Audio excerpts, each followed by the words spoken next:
تعالیٰ کی رحمت اسی طرح خصوصی انداز میں ظاہر ہے۔ محترم ناظرین، ہماری آج کی ویڈیو صرف معلومات کا خزانہ نہیں بلکہ دلوں کو جھنجھوڑنے، آنکھوں کو نم کرنے اور محبت الہی جگانے والا ایک تحفہ ہے۔ آئیے اس راز سے پردہ اٹھاتے ہیں، بیٹھ کر نماز پڑھنے والوں کے روحانی پہلو کو سمجھتے ہیں تاکہ ہم اس عمل کی عظمت کو پہچان سکیں، اس سے محبت کریں اور اسے اپنائیں اگر ضرورت ہو یا نہ ہو۔ اسلام ایک ایسا دین ہے جو ہر انسان کی حالت ضرورت اور مجبوری کو مد نظر رکھتا ہے۔ یہی وجہ ہے کہ عبادات میں نہ صرف روحانیت بلکہ سہولت کا پہلو بھی شامل کیا گیا ہے۔ نماز جیسی عظیم عبادت میں اللہ تعالیٰ نے اپنے بندے کو مختلف حالات میں ادا کرنے کی اجازت دی ہے، کھڑے ہو کر، بیٹھ کر، لیٹ کر، حتیٰ کہ اشارے سے بھی۔ مگر جب بات بیٹھ کر نماز پڑھنے کی آتی ہے تو اکثر لوگ اسے صرف معذور یا ضعیف افراد کی ضرورت سمجھتے ہیں، حالانکہ حقیقت اس سے کہیں زیادہ گہری ہے۔ حضرت عائشہ رضی اللہ عنہا سے روایت ہے، رسول اللہ صلی اللہ علیہ وسلم اپنی عمر کے آخری ایام میں اکثر بیٹھ کر نماز پڑھتے تھے۔ صحیح بخاری کی یہ حدیث اس بات کا واضح ثبوت ہے کہ بیٹھ کر نماز پڑھنا محض رعایت نہیں بلکہ ایک سنت کا عمل بھی ہے۔ جب نبی اکرم صلی اللہ علیہ وسلم نے خود اسے اختیار کیا تو اس میں یقیناً کوئی خاص روحانی راز اور حکمت ضرور پوشیدہ ہے۔ بعض علماء کے نزدیک بیٹھ کر نماز پڑھنے سے اس بندے کی عاجزی، انکساری اور خشوع میں مزید اضافہ کرتا ہے، کیونکہ وہ خود کو اللہ کے سامنے کمزور اور محتاج پاتا ہے۔ یہی وہ حالت ہے جس میں بندے کا دل زیادہ نرم ہوتا ہے، آنکھیں جلدی بھیگتی ہیں اور زبان زیادہ اخلاص سے دعا کرتی ہے۔ یہی وجہ ہے کہ بعض صوفیاء کرام اور اولیاء اللہ اپنی حالت صحت کے باوجود بھی بیٹھ کر نماز ادا کرتے تاکہ خشوع اور خضوع کا وہ درجہ حاصل ہو جس کی طلب حقیقی عبادت گزار کو ہوتی ہے۔ یہ روایت اہل ایمان کے لیے نہایت ہی خوشخبری کی ہے کہ جو شخص کسی مجبوری، بیماری، کمزوری یا خشوع کی نیت سے بیٹھ کر نماز ادا کرتا ہے، اللہ تعالیٰ اس کے گھر کو 3 عظیم انعامات سے نوازتا ہے۔ یہ صرف دعویٰ نہیں بلکہ نبی کریم صلی اللہ علیہ وسلم کی زبان مبارک سے نکلا ہوا وہ فرمان ہے جس پر ہر مسلمان کو مکمل یقین ہونا چاہیے۔ نبی کریم صلی اللہ علیہ وسلم نے فرمایا، جو شخص بیٹھ کر نماز پڑھتا ہے اللہ تعالیٰ اس کے گھر میں 3 چیزیں نازل فرما دیتا ہے۔ نمبر 1 غربت کو دور کر دیتا ہے، نمبر 2 بیماریوں کو دور کر دیتا ہے، نمبر 3 اس کے گھر میں سکون اور رحمت نازل فرماتا ہے۔ یہ الفاظ وہ کہ سادہ ہیں مگر ان میں جو روحانی خزانہ چھپا ہے وہ بے حد قیمتی ہے۔ ان 3 انعامات پر غور کیا جائے تو اندازہ ہوتا ہے کہ یہ انسان کی زندگی کے سب سے بڑے مسائل کا حل ہے۔ غربت نہ صرف مالی کمی کو کہتے ہیں بلکہ زندگی کی ہر تنگی، ہر محرومی اور ہر بیکار پن در حقیقت غربت ہی کی مختلف صورتیں ہیں۔ جو شخص بیٹھ کر خشوع کے ساتھ نماز ادا کرتا ہے اللہ تعالیٰ اس کے رزق میں برکت پیدا فرماتا ہے۔ یہ برکت صرف مال کی زیادتی ہی نہیں بلکہ اس کی حفاظت، کفایت اور پاکیزگی میں بھی ہوتی ہے۔ ایسے گھروں میں رزق اگر کم بھی ہو تب بھی برکت سے کافی ہوتا ہے اور کبھی بھی سوال یا ذلت کی نوبت نہیں آتی۔ بعض لوگ جسمانی کمزوری یا دائمی بیماری کی حالت میں قیام نہیں کر سکتے، ان کے دل میں یہ خیال آتا ہے کہ شاید ان کی عبادت ناقص ہے، یہ اللہ تعالیٰ کو کم پسند ہے، حالانکہ حقیقت اس کے برعکس ہے۔ بیٹھ کر نماز پڑھنا ایسے بندوں کے لیے اللہ کی رحمت ہے اور اس کی عبادت کے لیے اللہ تعالیٰ ان کے جسمانی اور روحانی امراض کو دور فرما دیتا ہے۔ جس گھر میں ایسا بندہ ہو اس گھر پر شفا کی تجلیات اترتی ہیں اور وہاں اہل خانہ کو بھی اس عبادت کا ثواب پہنچتا ہے۔ آج کا انسان جب سب کچھ کرنے کے باوجود بھی، بہت کچھ ہونے کے باوجود بھی بے سکون ہے، دنیاوی آسائشیں، دولت، شہرت، ہر چیز کے باوجود بھی دل خالی ہے، لیکن جہاں بیٹھ کر نماز ادا کی جاتی ہے اللہ تعالیٰ وہاں پر رحمت اور محبت کے فرشتوں کو نازل فرماتا ہے۔ ایسے گھروں میں روحانی ماحول پیدا ہوتا ہے اور جہاں پر ان لوگوں کو سکون ملتا ہے دلوں کو سکون بھی حاصل ہوتا ہے، بچے صالح بنتے ہیں اور زبانوں پر نرمی اور ذکر الہی جاری رہتا ہے۔ ان 3 نعمتوں کو محض الفاظ نہ سمجھا جائے، یہ در حقیقت ایک گھر کے لیے دنیا اور آخرت دونوں کی کامیابی کی بنیاد ہے۔ یہ وہ گھر جہاں وہ بیٹھ کر نماز پڑھتی ہیں یا پڑھتے ہیں، یا یہ کہہ سکتے ہیں کہ جس گھر میں بیٹھ کر نماز پڑھی جاتی ہے وہ جنت کے سایہ میں آ جاتا ہے۔ محترم ناظرین، اللہ تعالیٰ نے نماز کو بندے کے لیے ایک عبادت اور اس کے ساتھ تعلق مضبوط کرنے کا ذریعہ بنایا ہے۔ یہ روحانی سخن بھی برائیوں سے بچاؤ، نظام میں نظم و ضبط اور آخرت میں کامیابی کا سبب بنتا ہے۔ دماغ اور دل کو سکون دیتی ہے، گناہوں کے معافی کا ذریعہ بنتی ہے اور انسان کو اللہ تعالیٰ کی یاد میں رکھتی ہے تاکہ وہ برے کاموں سے دور رہے۔ نماز شکر گزاری کا بہترین طریقہ ہے، کیونکہ اللہ تعالیٰ نے نماز میں بے شمار حکمت نمازی کو عطا فرما رکھی ہیں۔ نماز کے ذریعے ہم اس کا شکر ادا کرتے ہیں۔ یہ انسان میں عاجزی اور انکساری پیدا کرتی ہے، کیونکہ وہ اللہ تعالیٰ کے سامنے جھک کر اپنی کمزوری کا اعتراف کرتا ہے، اور یہ قبولیت کا ذریعہ بھی ہے، کیونکہ ہر نماز کے بعد اللہ تبارک و تعالیٰ سے مانگنے کا بہترین وقت ہوتا ہے۔ نماز جسمانی صحت کے لیے بھی فائدہ مند ہے، کیونکہ اس کے مختلف ارکان جیسے رکوع، سجدہ جسم کو متحرک رکھتے ہیں اور جسمانی نظام کو درست رکھنے میں مدد دیتے ہیں۔ نماز اللہ سبحانہ تعالیٰ کے قرب کا ذریعہ ہے، کیونکہ جب بندہ سجدے میں جاتا ہے تو وہ اپنے رب کے سب سے زیادہ قریب ہوتا ہے۔ یہ دنیاوی اور غموں سے نجات دلاتی ہے، کیونکہ جب بندہ اللہ تبارک و تعالیٰ کے سامنے کھڑا ہو کر اس سے بات کرتا ہے،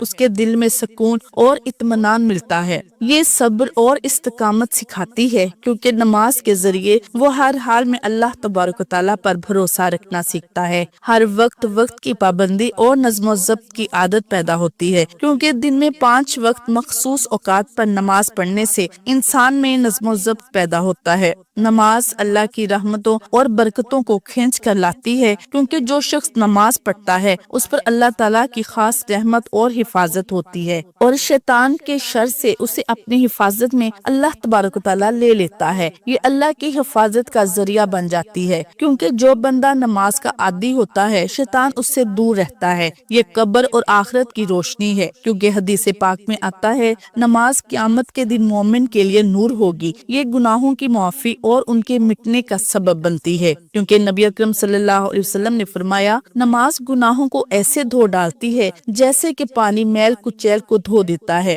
یہ مال و دولت کی برکت کا ذریعہ ہے، کیونکہ جو لوگ نماز کی پابندی کرتے ہیں اللہ تبارک و تعالیٰ ان کے رزق میں اضافہ فرماتا ہے۔ یہ معاشرتی برائیوں سے بچاتی ہے، کیونکہ جو شخص نماز پڑھتا ہے، جو چوری، جھوٹ اور ظلم اور بے حیائی سے بچنے کی کوشش کرتا ہے، یہ اللہ تعالیٰ کے عذاب سے نجات کا ذریعہ ہے، کیونکہ جو شخص نماز پڑھتا ہے اس کا دل اللہ تعالیٰ کی طرف ہر فیصلے میں روشن ہو جاتا ہے۔ یہ غربت اور تنگ دستی سے نجات کا ذریعہ بنتی ہے، کیونکہ جو لوگ نماز قائم کرتے ہیں اللہ تبارک و تعالیٰ ان کے رزق میں کشادگی فرماتا ہے۔ اللہ تبارک و تعالیٰ کے عذاب سے حفاظت کا ذریعہ ہے، کیونکہ جو نماز کی پابندی کرتا ہے اللہ تعالیٰ اسے دنیا اور آخرت کے عذاب سے بچا لیتا ہے۔ یہ قبر کی وحشت اور اندھیرے سے نجات کا سبب بنتی ہے، کیونکہ حدیث پاک میں آتا ہے کہ نماز قبر میں روشنی بن کر آتی ہے۔ یہ دل کی سختی کو ختم کر کے انسان کو نرم مزاج اور دوسروں کے ساتھ حسن سلوک کرنے والا بناتی ہے۔ یہ تمام انبیاء علیہ الصلوۃ والسلام کی سنت تعلیمات کا خلاصہ ہے، کیونکہ ہر نبی نے اپنی امت کو نماز کی تاکید کی ہے۔ یہ اللہ تبارک و تعالیٰ کے ساتھ محبت کو بڑھاتی ہے،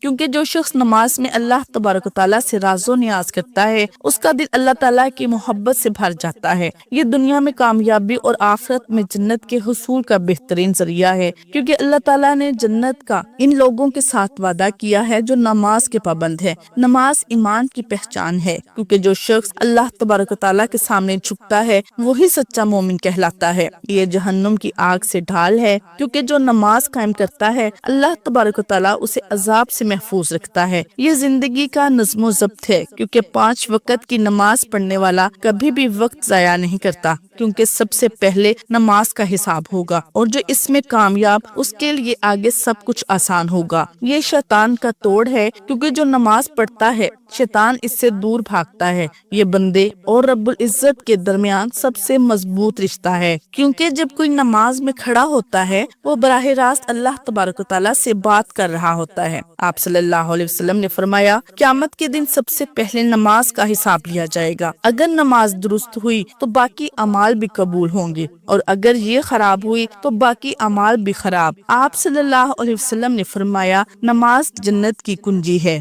آپ صلی اللہ علیہ وسلم نے فرمایا تمہارا کیا خیال ہے اگر تمہارے دروازے پر نہر ہو تو اس میں روزانہ 5 مرتبہ غسل کرو تو کیا تمہارے جسم پر کوئی میل باقی رہے گا؟ صحابہ کرام نے عرض کیا بالکل نہیں۔ تو آپ صلی اللہ علیہ وسلم نے فرمایا یہی حال وقت کی نماز کا ہے، اللہ تعالیٰ ان کے ذریعے گناہوں کو مٹا دیتا ہے جیسے پانی میل کو دھو ڈالتا ہے۔ آپ صلی اللہ علیہ وسلم نے فرمایا بندہ اپنے رب کے سب سے زیادہ قریب اس وقت ہوتا ہے جب وہ سجدے میں ہوتا ہے، لہٰذا اس وقت نماز پڑھنے کے بعد زیادہ دعا کرو۔ آپ صلی اللہ علیہ وسلم نے یہ بھی فرمایا ہمارے اور ان کفار کے درمیان جو چیز فرق کرتی ہے وہ نماز ہے، جس نے اسے چھوڑ دیا اس نے کفر کیا۔ آپ صلی اللہ علیہ وسلم نے فرمایا جو شخص نماز کا احترام کرتا ہے اور اس کو اہتمام کے ساتھ ادا کرتا ہے اس کا دین مکمل ہے، وہ جو نماز کو ضائع کرتا ہے اس کا دین ناقص ہے۔ آپ صلی اللہ علیہ وسلم نے فرمایا جب انسان کو قبر میں رکھا جاتا ہے تو اس کے ساتھ اس کے اعمال بھی آتے ہیں، اگر وہ نمازی تھا تو نماز اس کی حفاظت فرماتی ہے، اور آپ صلی اللہ علیہ وسلم نے فرمایا اللہ سے ڈرو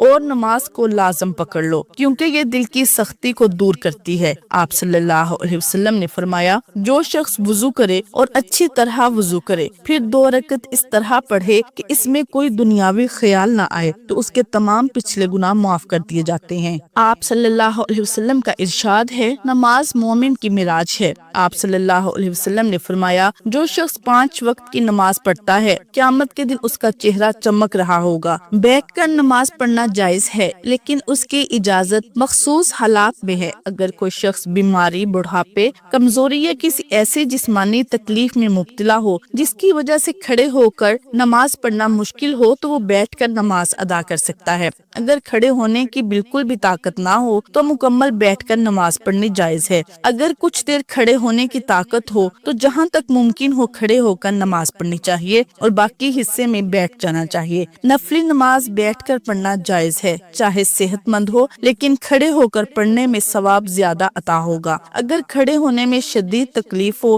بیٹھ کر نماز پڑھنا جائز ہے، اگر ممکن ہو تو زمین پر آلتی پالتی مار کر بیٹھے اور رکوع اور سجدے عام طریقے سے کرے، پھر سجدہ کرنے میں دشواری ہو رہی ہو تو وہ اشارہ کرے، سجدہ رکوع سے زیادہ جھک کر کرے، اور زمین پر بیٹھنا مشکل ہو تو کرسی پر بھی نماز ادا کی جا سکتی ہے مگر سجدہ کرنے کے لیے سر کو نیچے جھکایا جائے۔ اللہ تعالیٰ کا فرمان ہے بس اللہ سے ڈرو جتنا تم سے ہو سکے۔ رسول اللہ صلی اللہ علیہ وسلم کا ارشاد ہے نماز کھڑے ہو کر پڑھو، اگر طاقت نہ ہو تو بیٹھ کر، اور اگر یہ بھی ممکن نہ ہو تو پہلو کے بل لیٹ کر نماز پڑھو۔ بیٹھ کر نماز پڑھنا شرعی طور پر جائز ہے مگر صرف اس وقت جب واقعی معقول عذر ہو، یعنی بغیر کسی وجہ کے فرض نماز کو بیٹھ کر پڑھنا درست نہیں، لیکن نماز بیٹھ کر پڑھ سکتے ہیں صحت مند بھی۔ دعا ہے کہ اللہ رب العزت ہم سب کو 5 وقت کی نماز باجماعت ادا کرنے کی طاقت اور توفیق عطا فرمائے اور ہم سب کو صحت کاملہ عطا فرمائے، آمین ثم آمین۔